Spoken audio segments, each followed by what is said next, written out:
Hello and welcome to the channel.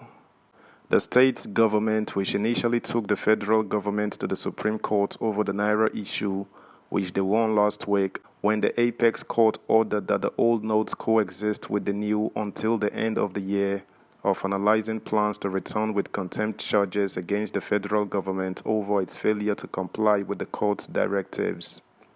Almost a week now since the court's ruling, the Buhari-led federal government has kept mute on the issue, thereby prolonging the suffering millions of Nigerians are facing as a result of the no cash availability. Let's get to the main gist though. Subscribe, like, share, and comment. Thank you.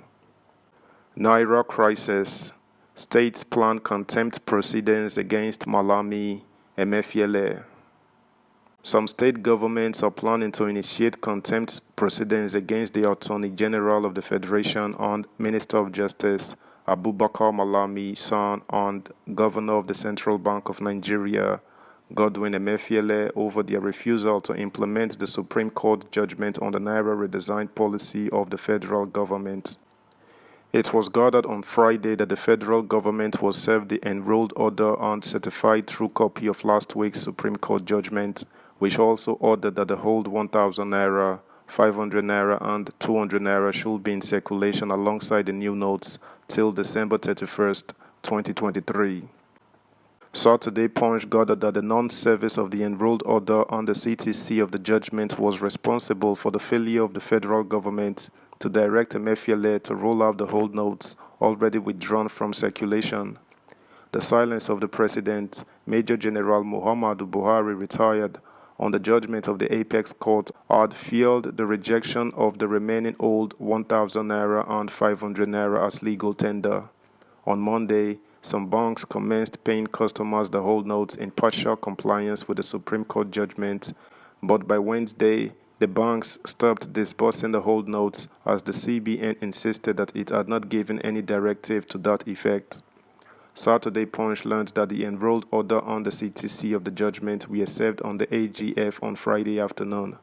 Counsel for Kaduna, Kogi and Zamfara states, which dragged the federal government before the Supreme Court on the matter, Abdul Hakim Mustafa San, told one of our correspondents in a telephone interview that Malami was served with the enrolled order on the CTC of the judgment on Friday afternoon, adding that he expected immediate compliance with the judgment as the non-service of the document had given the government and the CBN an escape route. Mustafa said, "The Attorney General of the Federation has been served now and we will take it up from there. If there is no compliance now, we will commence committal proceedings against the Attorney General and the CBN Governor. When the Supreme Court talks, the Constitution makes it compulsory for all government representatives and everybody to comply with its order. It's not discretional. You have to obey. It is the last and the final, and that is why we have separation of power. The presence of separation of power is for checks and balances. When the Supreme Court talks, it must be complied with by all persons." The lawyer had earlier told one of our correspondents, "We are waiting for the enrolled order of the courts. We are yet to procure it. As soon as we have it, we will take the next step. When the Supreme Court talks, all organs of government comply, and if they don't comply, the rules are clear. We are going to activate the necessary legal steps within the ambit of the law, but we need to get the enrolled order and serve the defendants. That's where we are. Anytime from now, we will be able to get the enrolled order on the certified true copy of the judgment, then we will take it up from there. But I can assure you, our clients are monitoring the situation and we will take appropriate steps at the right time." Asked what the next step would be if there was still no compliance after serving the AGF the enrolled order on the CTC, Mustafa said, "Courts deal with live issues and not speculations.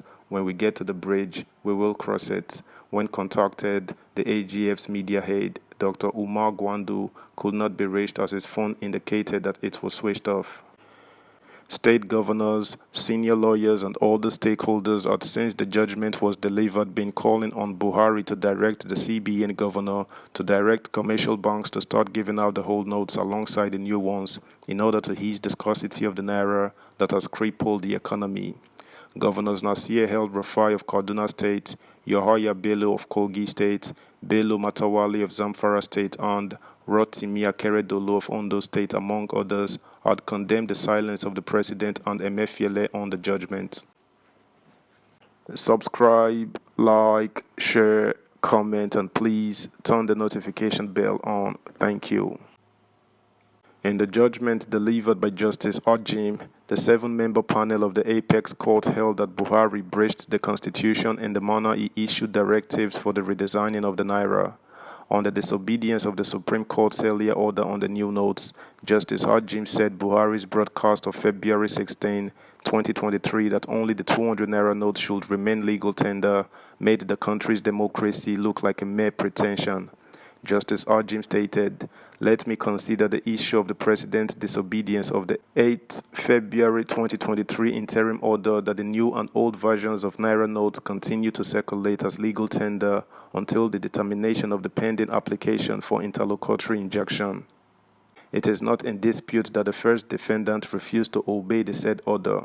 The President's 16 February 2023 national broadcast reproduced here in pages 27 to 31 demonstrates this disobedience. In disobedience of the order, he directed that only the whole 200 Naira notes be recirculated. Interestingly, there is nothing to show the implementation of even that directive. I agree with the ninth plaintiff that the first defendant is not entitled to be heard by this court when it has refused to respect the authority of this court and the authority of law from which the authority of the President and the government of Nigeria derives. The rule of law upon which our democratic governance is founded becomes illusory if the President of the country or any authority or person refuses to obey the orders of courts. The disobedience of orders of courts by the President in a constitutional democracy as ours is a sign of the failure of the Constitution, and that democratic governance has become a mere pretension and is now replaced by autocracy or dictatorship.